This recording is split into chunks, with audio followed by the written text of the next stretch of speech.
Pourquoi les bébés africains reçoivent-ils du lait sucré alors que les bébés européens ont droit à une version saine sans sucre ajouté? Prenons un exemple concret. La même boîte de lait infantile, signée Nestlé, n'a absolument pas le même goût ni la même composition selon que vous soyez à Ouagadougou ou à Paris. Ce n'est pas un hasard. C'est une décision industrielle, assumée, qui en dit long sur la façon dont les multinationales considèrent le continent africain.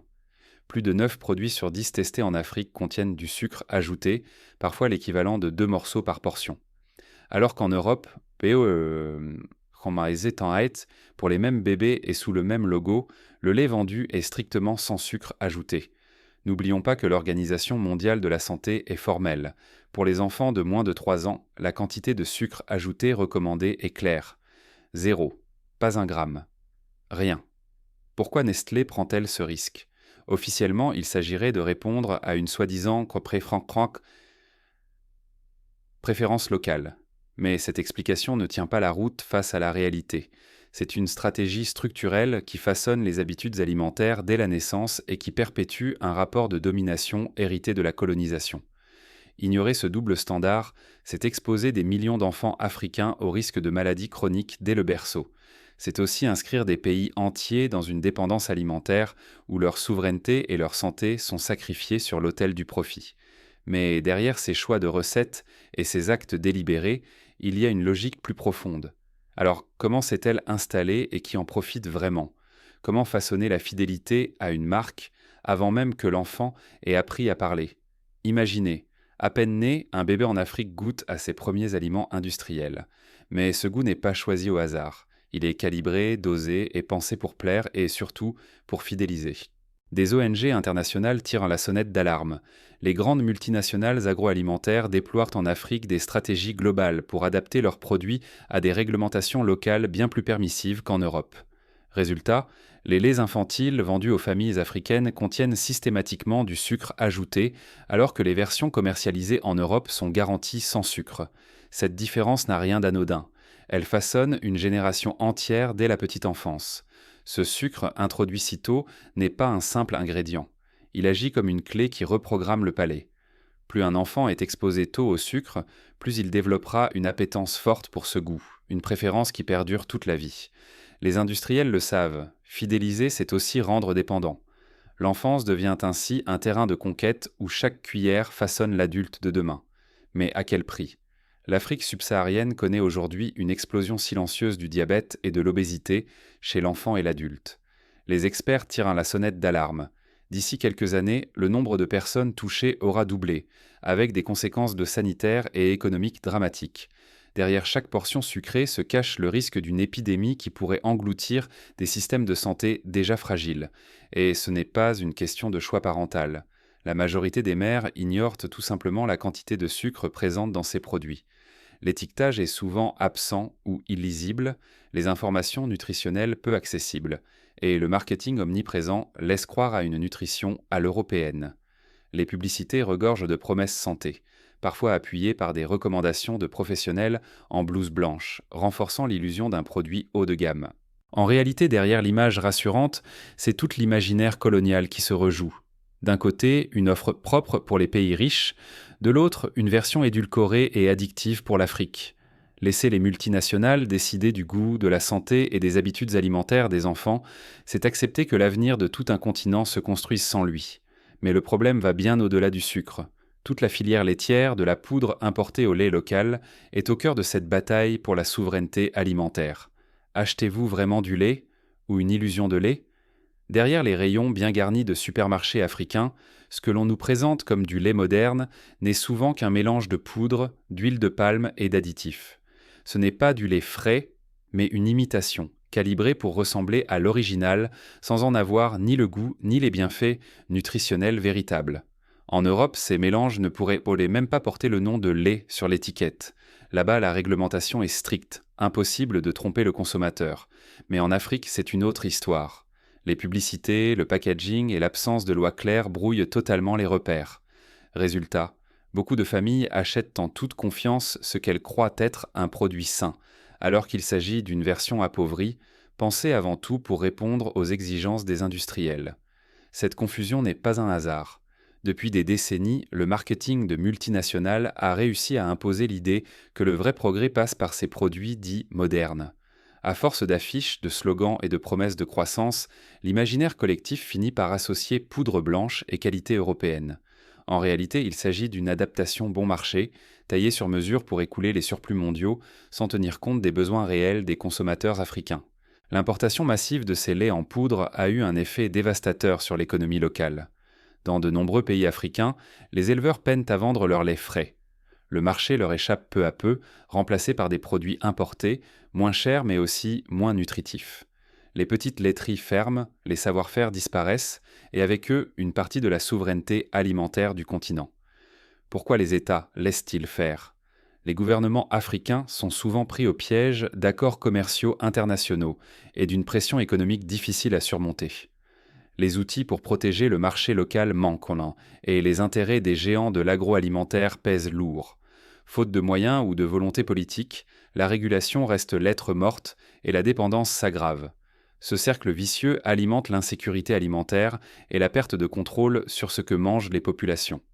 À chaque palette de poudre importée, l'Afrique devient un peu plus dépendante des marchés extérieurs et des fluctuations des prix mondiaux. C'est la santé de millions d'enfants, la résilience économique et même l'identité culturelle qui sont en jeu. Persister dans cette voie, c'est accepter de rester un débouché pour les excédents étrangers et de ne jamais maîtriser son destin alimentaire. Cela condamne le continent à rester vulnérable, incapable de garantir la qualité de ce qui nourrit ses citoyens. Mais il existe un contre-exemple. Un pays qui a décidé de briser ce cercle de dépendance en misant sur ses propres ressources. Découvrons comment le Burkina Faso ose reprendre le contrôle de son lait. Et si la vraie révolution commençait à la cantine de l'école? Pendant que les multinationales inondent les marchés africains de lait sucré conçu en laboratoire loin du continent, le Burkina Faso, lui, a choisi une toute autre trajectoire. Ici, la résistance s'organise autour d'un aliment universel, le lait, mais pas n'importe lequel. Sous l'impulsion du président Ibrahim Traoré, une initiative sans précédent voit le jour, Faso Kosam. Il s'agit d'une entreprise publique détenue par l'État et les éleveurs, dont la mission est simple: valoriser le lait local, frais, sans sucre ajouté, sans additifs, sans compromis. Exit les poudres venues d'Europe. Place au lait du Burkina, collecté chaque matin auprès des familles d'éleveurs. Mais la révolution ne s'arrête pas à la production. Toute la chaîne est repensée. Les éleveurs ne sont plus de simples fournisseurs. Ils deviennent coproducteurs, associés aux décisions et aux bénéfices. Les usines de transformation, construites localement, créent de l'emploi et dynamisent les villages. Même la distribution est revue. Le lait Faso Kosam n'est pas réservé à une élite urbaine. Il est distribué jusque dans les écoles rurales, là où le besoin nutritionnel est le plus urgent. C'est à la cantine que la magie opère. Pour la première fois, des milliers d'enfants découvrent un lait pur, non transformé, issu de leur terroir. Cette intégration du lait local au programme de cantine scolaire a un triple impact. Elle améliore l'alimentation des enfants, soutient l'économie rurale et renforce la résilience alimentaire face aux crises mondiales. Ici, chaque verre de lait bu à l'école est un acte de souveraineté. L'ambition du Burkina Faso ne s'arrête pas là. Le pays affiche une vision claire. D'ici à l'an 2030, couvrir la moitié des besoins nationaux en lait grâce à la filière locale. Ce n'est pas un simple objectif économique, c'est une bataille pour la dignité, pour la fierté nationale. Le lait devient symbole de renaissance, de résistance à la dépendance, de liberté retrouvée. Mais toute révolution bouscule des intérêts. Les critiques n'ont pas tardé, venues de certains acteurs locaux attachés aux vieilles habitudes, mais aussi d'organisations internationales et de lobbies européens. On accuse le Burkina de protectionnisme, de fermer la porte aux grands groupes. Les pressions sont multiples: campagnes médiatiques, pressions diplomatiques, menaces discrètes de représailles commerciales. Ce que joue Faso Kosam va bien au-delà d'une simple filière agricole. Si ce modèle réussit, il peut inspirer une vague de réformes souverainistes dans toute l'Afrique, bouleverser l'ordre établi et menacer les profits des géants du secteur. Mais si le projet échoue, la dépendance alimentaire pourrait s'aggraver et le rêve d'émancipation reculer pour une génération. Alors, le lait burkinabé sera-t-il le point de départ d'une nouvelle ère ou un simple épisode dans la longue lutte pour l'indépendance économique? D'autres pays observent, hésitent ou commencent à s'inspirer. Quel chemin s'ouvre maintenant pour l'Afrique et qui osera franchir le pas de la souveraineté alimentaire? L'exemple du Burkina Faso, simple exception ou premier domino d'un basculement continental. Cette question secoue l'Afrique, et bien au-delà, car ce qui se joue autour du lait, ce n'est pas qu'une histoire de nutrition, mais celle d'un choix de société, d'un modèle de développement à inventer. Trois scénarios s'ouvrent aujourd'hui. Premier scénario, l'expérience face au COSAM fait tache d'huile, inspire d'autres pays et lance une vague de souveraineté alimentaire sur le continent africain. Deuxième scénario, les géants de l'agroalimentaire, sentant le vent tourner, mènent une contre-offensive féroce pour reprendre la main sur le marché et imposer leurs recettes sucrées. Troisième scénario, rien ne change vraiment et tout le monde s'habitue à cette situation bancale, où l'on dépend de l'extérieur tout en rêvant d'indépendance. Mais la vraie bataille ne se résume pas à la production de lait. Elle se joue dans la capacité à relier la production locale, les institutions publiques et la mobilisation des citoyens. Sans ce triangle, toute initiative reste fragile et isolée. Il s'agit d'unir la volonté politique, l'expertise des producteurs locaux et la vigilance d'une société civile informée pour construire un écosystème alimentaire solide. Le lait n'est qu'un début. Chaque aliment, chaque filière peut être repensée, du riz au pain en passant par les fruits, les légumes ou l'huile. Reprendre le contrôle du lait, c'est ouvrir la voie à une transformation radicale de tout le système alimentaire. L'enjeu n'est pas de revenir au passé, mais de transformer la dépendance en puissance, de transformer chaque acte de consommation en geste de souveraineté. Choisir la souveraineté, ce n'est pas céder à la nostalgie ou au repli sur soi. C'est refuser que d'autres décident à votre place ce qui est bon pour vos enfants, votre économie et votre dignité collective. C'est un acte révolutionnaire et vital qui redéfinit le rapport de force entre l'Afrique et le reste du monde. Car ne rien faire, c'est accepter que la santé de la jeunesse, l'économie nationale et même l'identité culturelle soient dictées par des logiques étrangères. Agir, au contraire, c'est reprendre la main, retrouver un pouvoir de décision sur ce que l'on produit, ce que l'on vend, ce que l'on consomme. Reste une question brûlante. Si le modèle du Burkina Faso était de reproduire ailleurs, combien de temps encore accepterions-nous de laisser d'autres décider pour nous ? Mais au fond, sommes-nous prêts à affronter les obstacles que pose la reconquête de notre souveraineté alimentaire?